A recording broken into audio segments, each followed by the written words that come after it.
Sponsored by Costa Marina Case Vacanze, B&B e ristorante a Peschici Gargano. Info 348 83 29 295 costamarinapeschici.it. Impresa Valassi Fermo e Franco, l'arte di costruire e ristrutturare. www.valassiff.it. Trattoria Cantù dal 1897 alle Fornasette di Olginate. trattoriacantù.com. Studio dentistico Caponero Dottor Livio, sulla bocca di tutti. caponerolivio.it. Treva Home, la tua casa vacanza sul lago di Como. 340 22 45 235 trevahome.it.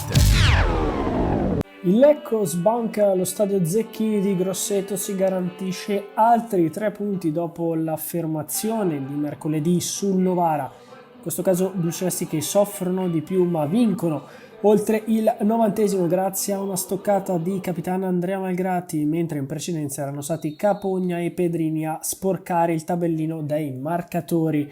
Bluecelesti in campo con il 3-4-1-2 di D'Agostiniano, marchio di fabbrica e subito in grado di passare in vantaggio. Apertura di Marotta per Nesta, cross al centro, Giudici di testa a mano netta di Polidori e quindi conseguente fischio arbitrale del signor Carrione di Castellammare di Stabia, che poi durante la gara non sarà altrettanto preciso. Rivediamo il netto colpo di mano, quella destra di Polidori, e quindi la giusta assegnazione dal dischetto. Capogna non colpisce bene, non fa una gran figura neanche Barosi, che si oppone solo parzialmente al 20 blueceleste e gli concede così la possibilità di sporcare il tabellino del marcatori al minuto numero 7. Rivediamo Capogna e lunga rincorsa, piattone non molto preciso, Barosi fa quasi tutto quello che deve fare, salvo poi quasi buttarsela autonomamente in porta. Al quarto d'ora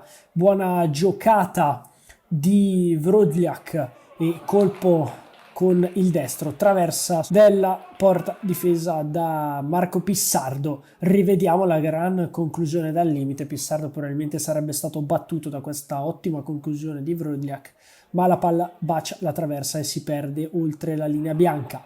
Al 21° ancora il Grosseto che tenta di guadagnarsi un calcio di rigore, lascia proseguire Carrione di Castellammare di Stabia. 22° lo scatenato Onesta, cross al centro, Capogna probabilmente in fuorigioco, non abbiamo supporto della precisione, non vediamo, ovvero quando parte Capogna sul cross di Nesta. Per il direttore di gara è fuorigioco e quindi prendiamo per buona la decisione. Comunque non ci sono proteste da parte dei giocatori bluecelesti, era stata veramente buona la giocata di Nesta in favore del 20 ospite. Al 24° il Grosseto beneficia forse di un fischio arbitrale che manca su questa posizione di Boccardi, cross al centro, Malgrati con il piede sinistro un po' fortunato, un po' bravo, mette la palla oltre la linea bianca salvando una conclusione ormai certa come finale di Galligani. Galligani qua è bravo a rubare un pallone a un disattento Capogna, apre per Pedrini, Pedrini fa una buona giocata di gambe che Merlisala non gli va incontro e Pedrini bacia il palo lontano alla sinistra di Pissardo che non può arrivare. Rivediamo, bravo Pedrini, lasciato un po' solo, Pissardo si tuffa, non può arrivare su questa ottima conclusione, quindi è 1-1. Al 38° il Grosseto ci riprova, ancora Galligani, gode di buona libertà, il cross sulla sinistra, prova a trovare il contocross, Boccardi si lamenta per un presunto tocco di mano di Sejak che però francamente sembra proprio non essere passibile di fischio arbitrale, quindi conseguente calcio di rigore. Al 57°, quindi siamo nella ripresa, ancora una volta lo scatenato Boccardi riesce a scappare a Malgrati, c'è un contrasto, non c'è fischio arbitrale, c'è la parata di Pissardo e quindi si riparte.